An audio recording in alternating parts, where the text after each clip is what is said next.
I'm Tim Malloy with the Civic Association. It is Thursday, it's June the 4th, and sometimes the rumor mill is a lot more frightening than the rumor that people are talking about, and that thankfully is the case so far in Palm Beach with regard to the civic demonstrations. They just haven't materialized. That does not mean that that's not on the minds of merchants protecting their stores, and merchants who want to talk about what led up to all of this. If you didn't know better, you would think that Worth Avenue merchants were preparing for a hurricane. Well, some shopkeepers did perceive a threat, but it was a storm of a different variety. The Worth Avenue we know and love, with shoppers lining the streets and storefronts displaying beautiful things, was not the Worth Avenue we saw today. Gallery owner Kara Broderick explains why she chose to block her store windows. I felt that it was important to barricade, not to give people the opportunity, that small segment of people who might actually want to give this protest a bad name. I've been here for 32 years and I didn't want to lose everything in the space of 5 minutes from a small segment of people who really don't care about justice in any shape, make, or form. Well, many shopkeepers chose to board up, shutter up, or block windows. Others took a different approach. I think we have a fabulous police force in Palm Beach. And I live down the street, in fact, a few blocks down the street on Worth Avenue. And on Sunday night, I saw some police car activity, and I looked over my balcony to see what was going on. And there were 3 or 4 policemen down there, and they were doing such a good job of keeping everything calm. I felt extremely confident that they take extremely good care of us in Palm Beach. So that's basically the reason that I'm open. Whether boarded or fully open, everyone we spoke with seemed to be deeply affected by the death of George Floyd and the outrage over the police tactics used in what has now been ruled a homicide. According to Palm Beach Police spokesperson Michael Ogrodnik, what happened in Minneapolis is unacceptable. I can tell you in 25 years of what I do and almost 15 years of training in response to resistance and use of force, uniformly across the board, we all reject that. Okay. Our role as a police officer in response to someone's resistance when we have to use force is a guardian. Our role, once we take control of someone, is to make sure we get them help. If someone causes us to use force on them, and we don't want to, we don't go out every day thinking we're going to have to use force on someone. But if we do, in response to their resistance, our job is to help them. We are guardians of the community. We talked about that during the Citizens Police Academy, right? That we are guardians of the community. We are going to, if need be, respond to resistance with the appropriate level of force. Once we gain control, we're going to get help for that person. Because that's our job. And that's what we should be doing. And that's what should have happened there. But now that the charges of the 4 officers involved were upgraded to second-degree murder for Chauvin and aiding and abetting manslaughter for the other 3, seamstress at Style Paris, Marie Dumornay, sees some hope. Today, we have a taste of what it's going to be if they continue to listen to our voices. That's why I'm happy I can breathe this morning. I breathe better this morning. Did you just say, I can breathe? Yeah, I can breathe because we couldn't breathe. Because the knee on George Floyd's neck, it's like it was on all of our neck. We couldn't breathe.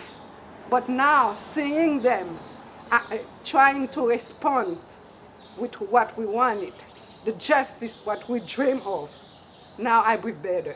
I can breathe better this morning. Yet, the aftermath of the Minneapolis tragedy is still unfolding. Here is the latest communication from the Palm Beach Police. The police department is monitoring several possible planned demonstrations today through Saturday that may have the potential of affecting the town. The possible demonstrations this evening and on Saturday are scheduled to occur in West Palm Beach. The demonstration on Friday has a specific stated ending location of Worth Avenue. As a precautionary measure, Worth Avenue will be closed to vehicular and pedestrian traffic at 12 p.m. on Friday, 6/5. These closures will remain in effect through Saturday, 6/6. For the Palm Beach Civic Association, I'm Wendy Rutledge reporting. As we've reported extensively, the Palm Beach Police Department has all the bells and whistles and toys they need to protect the island, from drones to surveillance cameras, more than 80 of them trained on our streets and properties, patrol cars, and a great staff. But When it comes to the rumor mill and talk of demonstrations and things that are happening elsewhere that could happen here, social media is a big part of their policing. Listen to this. Police have done, and we do a very good job here as we monitor social media. We always have. It's a great investigative tool. I think it's now more prevalent in the news and socially because of what's going on. More people are understanding now that that's what we do. All right, and if something pops up, we research it with all our liaisons, all our assets, whether it be local, county, state, federal, to make sure that we can verify it or not before we take action. But as we see those threats or those even inflammatory words on social media, our preparedness levels increase. Let's talk about a lesser threat, but something interesting and problematic in the summer, Sargassum. There are satellite photos now and video of the largest Sargassum bloom ever detected out in the middle of the Atlantic. It's worth watching for a lot of reasons because it's toxic to some people, certainly other people have allergies, and Sargassum ruins beaches and destroys tourism. Our Philip Baldwin, our photographer, happens to be a marine biologist as well, and can talk to us a little bit about the problems that Sargassum can pose. Well, Sargassum is a brown algae that is free-floating in the ocean. It's normally found out in the Sargasso Sea. So in the middle of the Atlantic Ocean, there's huge mats of it that swirl around out there. It's important for wildlife. It's where the hatchlings go after they hatch off the beaches here. It takes them a couple days to swim out past the Gulf Stream and get to the large mats, and that's where they spend the next couple years of their life. The problem is that with all the nutrients that we're putting in, the mats are getting bigger and bigger, and they're breaking off and they're coming onto shores. They are so thick, we've had them in some places 4 or 5 feet thick washing up. It also ends up causing problems in nearshore areas. As they die, it starts to suck all the oxygen out of the water, and it causes fish kills and kills all types of marine life. It's also, there are people that have allergic reactions to it, and it is just a nuisance, and it's obviously a problem. People are coming to see a beautiful beach. They aren't coming here to see a beach that's 3 feet deep in brown decomposing seaweed. This was a big problem midsummer, and we hope it recedes a bit now, but you never know. The water is so warm, so our eyes are out for Sargassum right now. Now hurricane season. As you may know, we did a half-hour special playing on PalmBeachCivic.org, and here's one of the more interesting pieces that got a lot of feedback. A local realtor who takes her camera out every time there is a hurricane, and there have been a lot. Here's a catalog of the photos she's taken. Now, what do you got here? Hey, so this was a shot that I took at sunrise during Hurricane Sandy. And so hurricanes also, have a lot of great beauty, but, the ocean is very powerful and very dangerous. But I wanted to show you some, other scenes other than just destruction from the hurricanes. So just roll through them. Sure. So here's also a shot at sunrise. Hurricane Sandy, another of the big waves. This is huge erosion that we had on the beach. We lost probably 20, 30 feet of sand dunes during Hurricane Sandy. So that was a shot way up close. Got too close to me, that's for sure. Yeah. So this is, I can't remember which hurricane that blew all the sand backwards, but it reminded me of a nor'easter up in Boston. Everyone's lawn was just covered with sand, and it really looked like it had snowed the night before. This is Casa Apava down in South Ocean Boulevard, one of the most prominent estates in Palm Beach, and that too was just hammered. You can see how distressed a lot of the palm trees are, the sand everywhere. This is Terry Kramer's property, which is the property next door, and totally shut down. The sand everywhere. And when you walked around this property, I did not include those, but when you go to the west side of her property, it's as though nothing actually happened. This is Mar-a-Lago, President Trump's winter White House. After one of the storms that they were cleaning up all the debris, there were some fallen palm trees that had blocked the driveway there. This is Royal, this is amazing. This is Royal Poinciana, and every single one of those trees pretty much got hammered. And I'm very surprised. You can see if they have the center stalk, if that didn't get destroyed, they stay alive. Wow. But you can really see how battered all of the vegetation happened here. This is a little house around the corner across the street from the ocean. It was just beautifully restored, and that one storm absolutely sandblasted every house along the ocean with all the sand there. This is also a view of North Ocean Boulevard. This is by the Palm Beach Country Club. So the gumbo lumbo tree there wrapped around the royal palm, and the entire hedge just blew over sideways, which was just pretty incredible. And that happened predominantly all over the entire island. Here are, the trucks, they look like sand, snow plows, but just removing all the sand from all the roads. This is actually a picture of my daughter in front of the old Palm Beach Chamber of Commerce building, which now since has been torn down. But the trees that had toppled over just lifted the sidewalks. Wow. This is in front of Estee Lauder's house, where her sea grape trees just went down in front of her driveway there.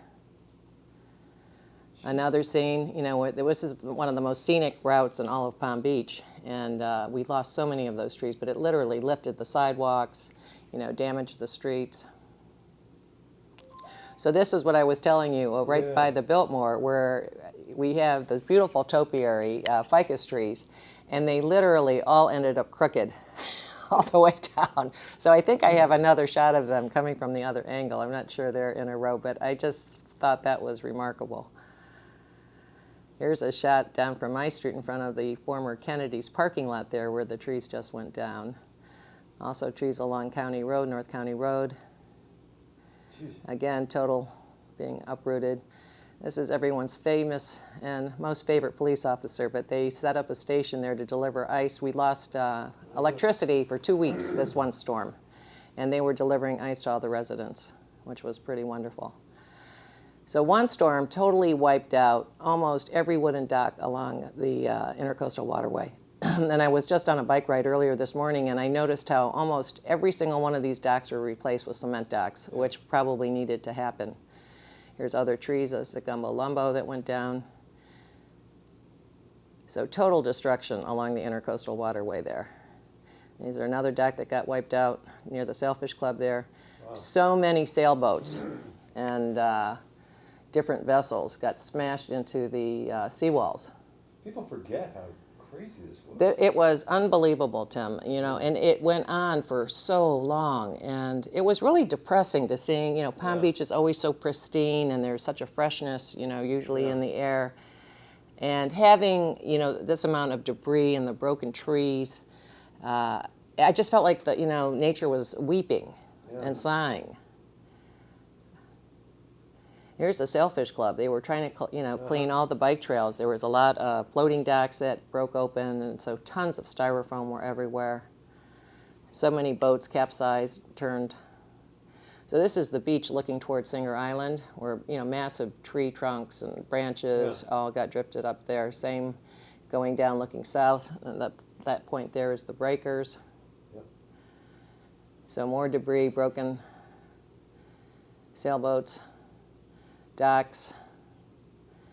I've got to say we have a great crew. I mean, this town got back together so quickly. I was, so proud of everybody that helped. Yeah. But it's just truly amazing when you look back, and we're lucky compared to what happened last year. Keep going slowly here, but.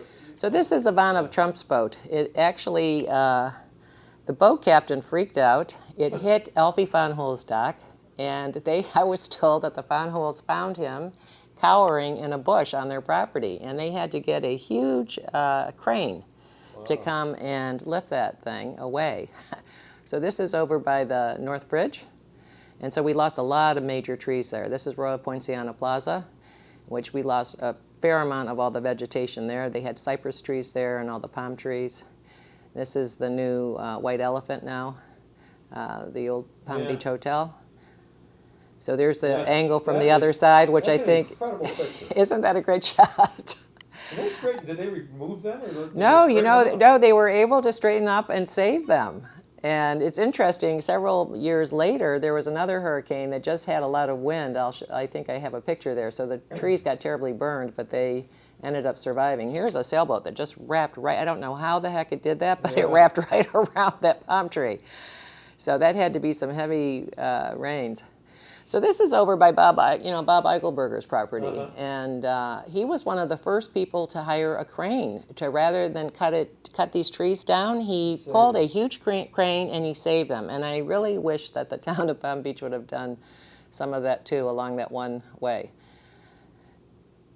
So here's another house that was just restored, and we had that hurricane, but it basically just got sandblasted. Yeah.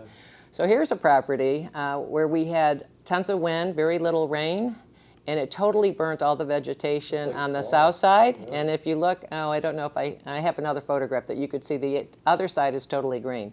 I just thought this was sweet. One of the neighbors wrote the sign for whoever needed help. Here's other sign, the big cranes lifting. This is the old church. Yep. Bethesda, that got hammered. A lot of the vegetation there got lost. Oh, that's even what the old property was still on there. The main house. Yeah, the main house was there. So this is along the country club, Palm Beach Country Club, where and that's one of my favorite vistas of all of Palm Beach. So to see all those trees just so damaged was very tough. So again, Royal Poinciana Plaza. That's the end of my street there. This is on the bike trail. There was total blockage in some areas. This is a friend of mine that was trying to get through. So here's the same trees. Okay, they were straightened out, but this is damage from another hurricane, maybe about 10 years later, that just had the wind. So the trees got very burnt on the one side, but they all survived and they did great. So this is down by North Ocean Boulevard in Seminole. So with all the sand. That whole strip from Wells Road to Sunset just got destroyed. This is at Phipps Plaza. So those big trees in the center, Scott Snyder, I think, saved that one tree, which was really wonderful. So here's Royal Palm Way. Looks like today. Yeah. Well, this was just after that one storm where we had very little, tons of wind and no rain, and all the vegetation got burnt. And here's an example too. That's David Koch's house on the left, Estee Lauder straight ahead, and you can see the vegetation just got hammered. And here's an example too. It felt more like, there's an example I wanted to show you. So isn't that a great shot? So you see this topiary, and then everything on the left, side, the south side was burnt, and everything on the north side stayed fine. But anyway, and so this is Henry Kravis's property, and these hedges have to be over 30 feet tall. And he had a crane that came and they literally pulled up these hedges section by section, and they all survived. And I thought that was really remarkable. And it's the bike trail again, Monterey Road, poor car. That wasn't so lucky. And here's the town of Palm Beach, the last hurricane we had, not Dorian, but the one before, but where you can see every single window, and the whole town was closed up. That's by the North Bridge. And so this was a little video of them lifting that crane. You didn't have video for us. Is that your son? No, it's not. So this was Hurricane Sandy. This was the last day that Hurricane Sandy really affected our shores. We had 3 days of just the most amazing surf. And at this precise moment, the moon was rising, the sun was just setting, and New York and New Jersey were just getting totally annihilated. And here is the moonrise. With the waves, it was getting quite dark, and this was the last probably run of the day for these guys because it was getting dark. But that's it. We hope Dragana does not add to her portfolio over this hurricane season. I'm Tim Malloy for the Civic Association, where membership matters. If you are a member, we hope you'll rejoin. If you're not a member, we'd love to have you join us. We'll talk to you soon.